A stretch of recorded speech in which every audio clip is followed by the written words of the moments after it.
নমস্কার বন্ধুরা, welcome to মশলা কথা কিচেন।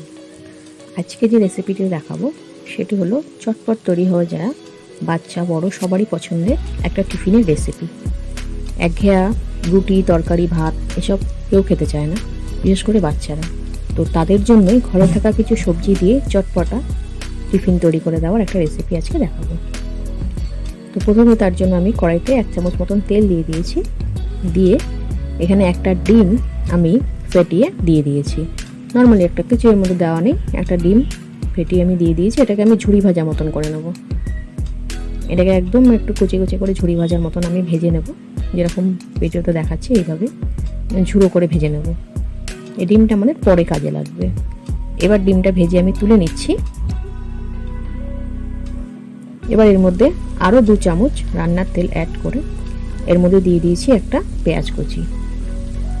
এখানে পেঁয়াজটা মিডিয়াম সাইজেরই নিয়েছি, একটা ছোট বড় একটা পেঁয়াজ কুচি একটা নিয়ে দিয়ে দিয়েছি এর মধ্যে কুচি করে। এবার নিয়েছি একটা আলু কুচি, এবার দিয়ে দিচ্ছি গাজর কুচি, একটা করে আলু একটা করে গাজর কুচিয়ে আমি এর মধ্যে দিয়ে দিয়েছি। দিয়ে এগুলোকে খুব ভালো মতো একটু ভেজে নেব।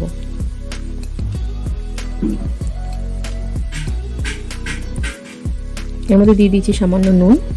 নুনটা আমি অল্প অল্প করেই দেবো, যতটা লাগবে ততটাই। এবার দিয়ে এটাকে নেড়ে ছেড়ে এর মধ্যে দিয়ে দিলাম ক্যাপসিকাম আর কয়েকটা কুচনো বিনস। এখানে যে কোনো রকম সবজি দিয়েই রান্নাটা করা যেতে পারে, ঘরে যা সবজি থাকবে তাই দিয়েই করে ফেলতে পারেন। এবার এগুলোকে একটু নেড়ে ছেড়ে ভেজে নিচ্ছি। ভেজে নিয়ে এর মধ্যে দিয়ে দিলাম 2 কুচনো কাঁচা লঙ্কা, আর দিয়ে দিলাম 1 চামচ হলুদ আর হাফ চামচের মতন গোলমরিচ গুঁড়ো। এবার এগুলো দিয়ে ভালো মতো নাড়াচাড়া করে সবজিটাকে একটু ভালো করে ভেজে নেব।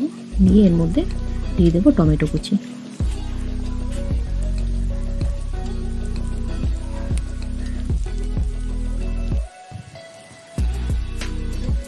দিয়ে রান্নাটা সেরে নিচ্ছি, ভেজে নিচ্ছি। এবার দেখুন খুব ভালো মতন ভাজা হয়ে গেছে, মশলা সবজিগুলো খুব ভালো মতন ফ্রাই হয়ে গেছে। এবার দিয়ে দেবো 1 বাটি বাসি ভাত।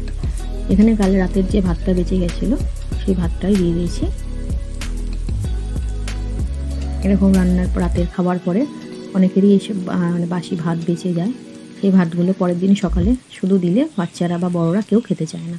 সুতরাং এরকমভাবে যদি একটু রান্না করে দেওয়া যায় তাহলে সবাই ভালো মতন খেয়ে নেবে। এবার এর মধ্যে দিয়ে দিলাম একটু নুন আর হাফ চামচ চিনি আর একটু কুচনো ধনেপাতা দিয়ে নেড়ে চেড়ে নিচ্ছি। মিনিট 2-3 মতো নাড়াচাড়া করেই রান্নাটা হয়ে যাবে, খুব একটা বেশি সময় লাগে না। এবার এর মধ্যে দিয়ে দিলাম ভাজা ডিমটা দিয়ে যে ভেজে রেখেছিলাম সেটাই লাস্ট এটাতে দিয়ে দিলাম। দিয়ে নাড়িয়ে ছাড়িয়ে ব্যাস রান্নাটা অলমোস্ট রেডি হয়ে গেছে। এবার এটাকে নামিয়ে সার্ভ করব। খুবই একটা হেলদি ফুড, একটা হেলদি খাবার তৈরি হয়ে গেছে। বাচ্চারা সবজিও এমনি খেতে চায় না, এইভাবে করে দিলেও সবজিটাও খেয়ে নেবে, ভাতটাও খেয়ে নেবে। দেখতেও কত সুন্দর হয়েছে। এবার এটাকে আমি একটু শসা দিয়ে সার্ভ করছি।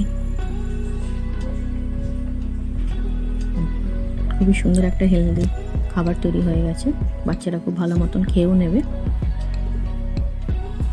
ভিডিওগুলো কেমন লাগছে আমার চ্যানেলে অবশ্যই জানাবে। ভালো লাগলে অবশ্যই ভিডিওতে একটা লাইক দিয়ে আমাকে মোটিভেট করবেন। সম্পূর্ণ ভিডিওগুলো দেখার জন্য আপনাদের সবাইকে অসংখ্য ধন্যবাদ।